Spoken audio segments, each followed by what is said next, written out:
Hi friends, मैं नितेश अपने YouTube channel English अड्डा पर आपका वेलकम करता हूं। फ्रेंड्स, आज मैं क्लास 12 के इंग्लिश पोएट्री का 4th chapter from an elegy written in a country churchyard लेकर प्रेजेंट हूं। यह पोम थॉमस ग्रे के द्वारा कंपोज किया गया है। इनका जन्म 1716 में लंदन में हुआ था। इन्होंने अपने पूरे जीवन में विवाह नहीं किया और इनके बारे में सबसे खास बात यह है कि 30 जुलाई 1771 में इनकी डेथ होने के बाद इनको उसी गांव के कब्रिस्तान में दफनाया गया जिस गांव के कब्रिस्तान में बैठकर इन्होंने यह शोक गीत लिखा था। फ्रेंड्स, पोएट इस चैप्टर में हैमलेट गांव के कब्रिस्तान और उसमें दफनाए गए पूर्वजों के प्रति शोक व्यक्त करता है। पोएट कहता है कि हमें अपने जन्म, धन, ताकत या सौंदर्य का अभिमान नहीं करना चाहिए क्योंकि सभी का अंत मृत्यु ही होता है। फ्रेंड्स, एग्जाम के पॉइंट ऑफ व्यू से यह एक बहुत ही इम्पोर्टेंट चैप्टर है और listen and watch my video very carefully. Now let's start the class. सबसे पहले हम लोग देखेंगे कि चैप्टर का जो टाइटल है from an elegy written in a country churchyard, इसका मीनिंग यह है एन एलिजी मीन्स होता है शोक गीत, एन मीन्स एक। एन का यहाँ पे प्रयोग क्यों हुआ है? आप जानते हैं कि वावेल साउंड से जब कोई वर्ड स्टार्ट होता है तो उससे पहले एन का प्रयोग किया जाता है। रिटर्न लिखा गया, इन मिस होता है में, कंट्री मिस देश होता है लेकिन यहाँ पर कंट्री मिस गांव होगा। चर्चयार्ड मिस होता है कब्रिस्तान। एक गांव के कब्रिस्तान में लिखा गया एक शोक गीत से यह पोम लिया गया है। चलिए अब टेक्स्ट का हम लोग स्टडी करेंगे। जैसा कि शाम का समय है और पोएट हैमलेट नामक एक गांव के कब्रिस्तान में बैठा है। पोएट कहता है कि the curfew tolls the knell of parting day, the lowing herd went slowly over the lea, the ploughman homeward plods his weary way and leaves the world to darkness and to me. The curfew tolls the knell of parting day, दिन की समाप्ति पर गिरजाघर की घंटी मंद गति में बज रही है। कर्फ्यू मीन्स होता है गिरजाघर की घंटी, टॉल मीन्स होता है मंद गति में बजना, नेल मीन्स होता है घंटी की आवाज, पार्टिंग डे मीन्स होता है दिन की समाप्ति। अतः दिन की समाप्ति पर गिरजाघर की घंटी धीरे धीरे बज रही है। The lowing herd went slowly over the lea, lowing herd रंबाते हुए पशुओं का झुंड, वेंट स्लोली धीरे धीरे, ओवर द ली चारागाह से बाहर जा रहे हैं। The ploughman homeward plods his weary way, ploughman हलवाहा होमवर्ड घर की ओर जा रहा है, फ्लॉट्स धीरे धीरे, हिज वेरी वे थक कर या थके हुए रास्ते पर। अब यहाँ पे देखिएगा थका हुआ रास्ता तो होगा नहीं, इसलिए ये वेरी का प्रयोग प्लाउमैन के लिए किया गया है। तो थका हुआ हलवाहा धीरे धीरे अपने घर की ओर जा रहा है एंड और छोड़ देता है द वर्ल्ड कब्रिस्तान में, टू डार्कनेस अंधकार को, एंड टू मी और मुझे। पोएट कह रहा है कि ये सभी अपने घर की ओर जा रहे हैं और मुझे और अंधकार को इस कब्रिस्तान में छोड़ देते हैं। एक बार होल सोल इसका हिंदी देखिएगा। नेला पार्टिंग डे, दिन की समाप्ति पर गिरजाघर की घंटी मंद गति में बज रही है। रंबाते हुए पशुओं का झुंड धीरे धीरे चारागाह से बाहर जा रहे हैं। थका हुआ किसान धीरे धीरे अपने घर की ओर जा रहा है और इस कब्रिस्तान में मुझे और अंधकार को छोड़ देता है। आगे रिटेन है वेनी दोज रग्स में that yew trees shade where heaves the turf in many a mouldering heap, उन भद्दे चिराबिल वृक्ष के नीचे और उस सदाबहार वृक्षों की छाया में।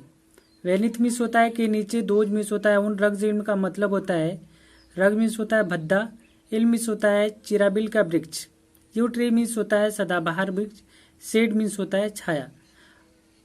उन भद्दे चिराबिल वृक्ष के नीचे और सदाबहार वृक्षों की छाया में, वेयर जहाँ हीव द टर्फ जहाँ घास से ढके हुए टीले हैं, इन मेनी ए मोल्डरिंग हिप उनमें अधिकांश ढहते हुए बर्बाद होते हुए टीले हैं। मोल्डरिंग मीन्स होता है बर्बाद होना, मीन्स ढहना, हिप मीन्स होता है टीला। टीला का मतलब यहाँ पे कब्र से है, कब्र को कहा जा रहा है कि वेयर हीव द टर्फ जहाँ घास से ढके हुए कब्र हैं, उनमें से अधिकांश बर्बाद होते हुए कब्र हैं, अर्थात बर्बाद होते हुए या ढहते हुए कब्र हैं। Each in his narrow cell for ever let the rude forefather of the Hamlet sleep. Each means होता है प्रत्येक, इन इज नैरो सेल, अपने नैरो सेल में, मीन्स संकीर्ण सेल का मतलब होता है, सेल का मतलब यहाँ पे कब्र, फॉर इसके लिए, एवर लेट हमेशा के लिए, अपने उन संकीर्ण कब्र में हमेशा के लिए लेड है, मीन्स लेटे हुए हैं, द रूड फोर फादर्स विशिष्ट पूर्वज या गरीब पूर्वज of the Hamlet sleep, Hamlet गांव के, उन प्रत्येक संकीर्ण कब्र में हैमलेट गांव के गरीब पूर्वज हमेशा के लिए सोए हुए हैं।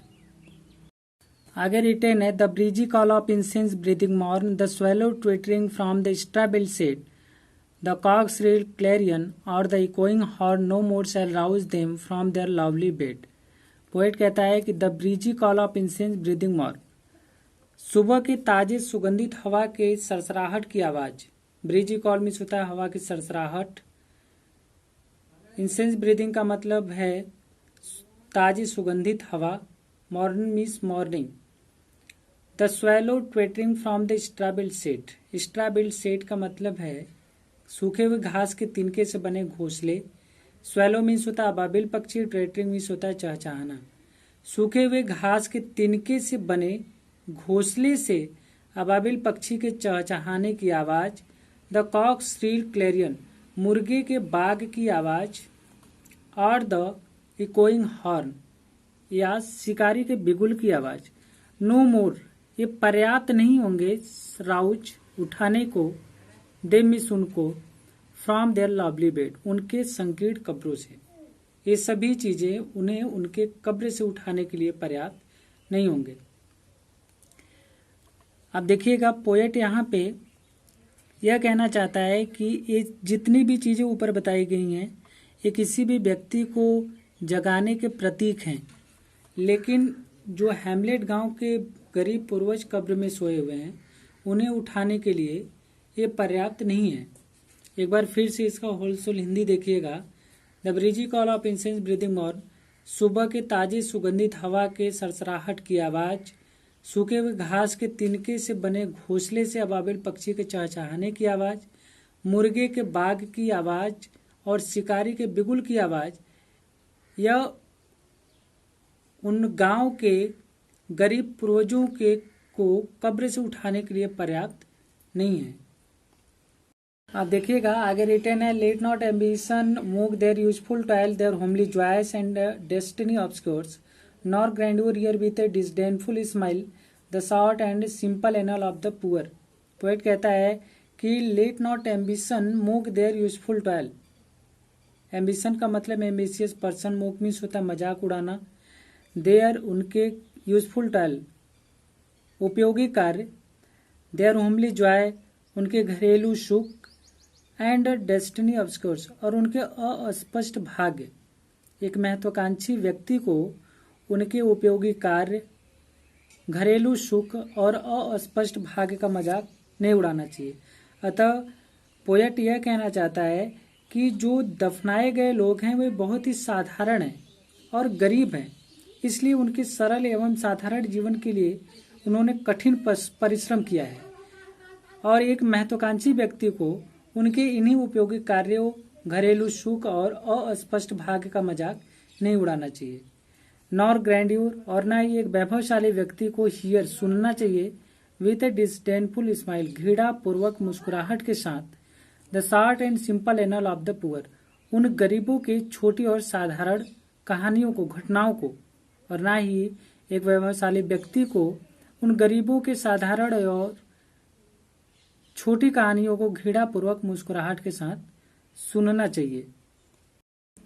पोम के लास्ट स्टेंजा में पोएट कहता है, the boast of heraldry, the pomp of power and all that beauty, all that wealth ever gave, await alike the inevitable hour, the path of glory lead but to the grave. Poet कहता है कि the boast of हेराल्ड्री, उच्च परिवार में जन्म लेने का घमंड करने वाले व्यक्ति, द पंप ऑफ पावर, शक्ति का प्रदर्शन करने वाले व्यक्ति, एंड ऑल दैट ब्यूटी, और सभी सौंदर्यशाली व्यक्ति, सुंदर व्यक्ति, all that wealth ever give, और सभी धनी व्यक्तियों को अवैट प्रतीक्षा होता है, इंतजार होता है। अलाइक एक समान रूप से। द इनविटेबल आवर्स कभी न टाले जाने वाले समय अर्थात मृत्यु का। पोएट के कहने का अर्थ यह है कि चाहे कोई व्यक्ति उच्च परिवार में जन्म ले ले या बहुत शक्तिशाली व्यक्ति हो, बहुत सुंदर व्यक्ति हो या बहुत धनी व्यक्ति हो, उन सभी को एक समान रूप से कभी न टाले जाने वाले समय अर्थात मृत्यु का इंतजार रहता है। द पाथ ऑफ ग्लोरी यश का मार्ग भी लीड ले जाता है बट टू द ग्रेव कब्र की ओर। यश का मार्ग भी कब्र की ओर ले जाता है। अतः इस पोयम में पोएट यह कंक्लूजन देता है कि मृत्यु सभी को आनी है और सबका अंत समान है, इसलिए कभी भी महान व्यक्तियों को गरीब तथा साधारण व्यक्तियों को तिरस्कार की दृष्टि से नहीं देखना चाहिए। फ्रेंड्स, इस तरह से ये चैप्टर फिनिश हुआ और फाइनली मैं अंत में यही कहना चाहूँगा कि आप इस पोएट्री के जितने भी चैप्टर हैं उनका वीडियो एक से अधिक बार देखें, क्योंकि एक्सप्लेनेशन करने के लिए पोयम का हिंदी मीनिंग आना बहुत ही कंपलसरी है। फ्रेंड्स, अगर आपको मेरा वीडियो लेक्चर समझ में आया हो तो प्लीज़ मेरे चैनल को सब्सक्राइब करें तथा वीडियो को लाइक व शेयर करें। Then friends, we will meet next video. Thank you for watching my video lecture. Thank you so much.